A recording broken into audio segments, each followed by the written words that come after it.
Minnesota beer activist, hanging out with Joel Carlson, brewer from LynLake Brewing, the soon-to-be open brewery here in Minneapolis. So tell us a little about LynLake Brewing, Joel. Sure. So LynLake Brewery is located in the old Theater Antiques building. That's at the intersection of Lake and Lyndale in Minneapolis. The building was vacant for anywhere from 6 to 8 years. We came in February and started demoing the space, doing all the construction and demo. Justin and Lee and myself started swinging hammers, tearing the walls off, which consisted of some gypsum, wood studs, wood paneling, gypsum, and then stucco. So we took that all down to the brick, exposed the natural brick of the building, left the crown molding that you can see throughout the building. Nice. Cut up floor slabs, dug down, tied into the sanitary sewer, and then in about May we got some construction crews in here to help us build the space up with plumbing and electrical and all that. So really hands-on with the build-out, and then finally got a brewery in here. Yeah, we're here today doing your you got your second batch just about to start downstairs. So what do you guys have on the docket for today? For today, we're going to brew our oatmeal raisin stout.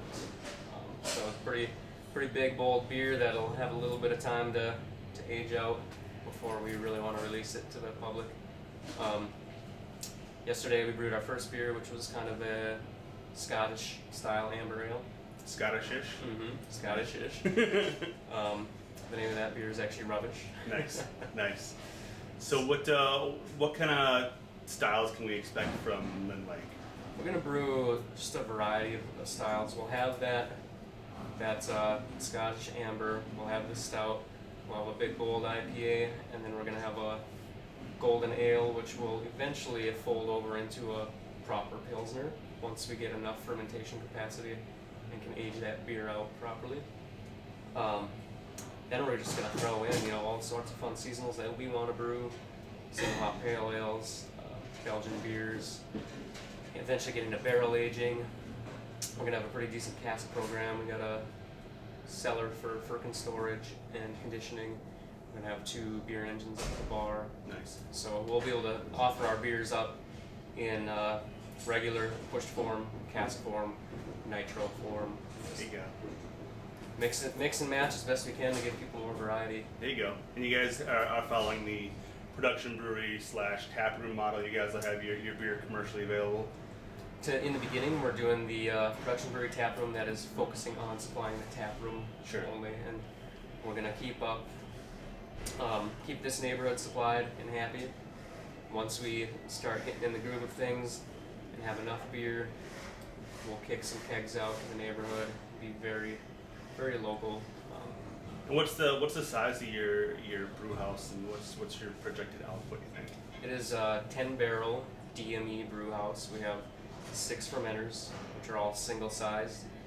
We have 3 bright tanks, which are again single sized, so that's 1 batch. And our goal is to brew twice a week on average for 1,000 barrels in a year. So I saw some pictures on old Facebook, and I think even on the Instagram. Are you guys putting in some sort of rooftop patio bar type deal? Yep. So how's that going to work out? So they're building that right now. Should be done before we open, so we might have a couple days to use it before the snow flies. But it should be pretty great. It's going to be just your kind of back deck patio feel. There's going to be a bar up there with a direct draw tower that has our beer, so you can get a beer at the bar up there and then go mingle or sit elsewhere. Should draw a pretty decent crowd having that outdoor rooftop space, so we're excited about that. Yeah, it's kind of cool. When can we expect you guys to open? Yeah, we're shooting for. We just brewed our first batch of beer yesterday, so we're shooting for some soft opening stuff the first week of October. Okay. We'll do kind of a friends and family, employee friends and family, and contractor parties.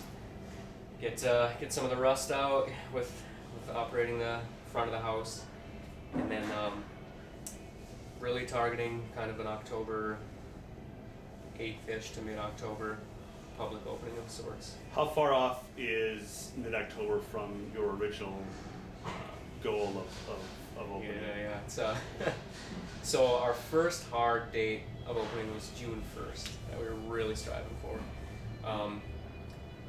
Then that got pushed to about July 8th. Then that got pushed to August 1st, and then now we're into the October. Well, every time there's a stumbling block, everything else behind it piles up, right? Exactly. So it's difficult because it's like ripples in the pond. Everything stacks. Exactly. Yep.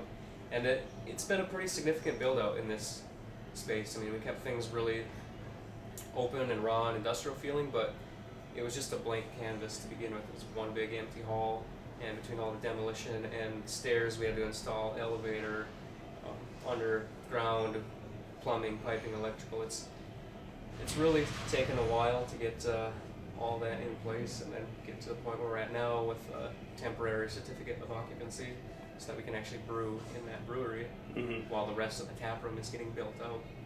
That way we get ahead of it, build up a little beer inventory, and then we can release, open the doors and release some beer to the public. Living the dream. Everybody thinks that a brewer's job is living the dream, right? Oh yeah. Yeah.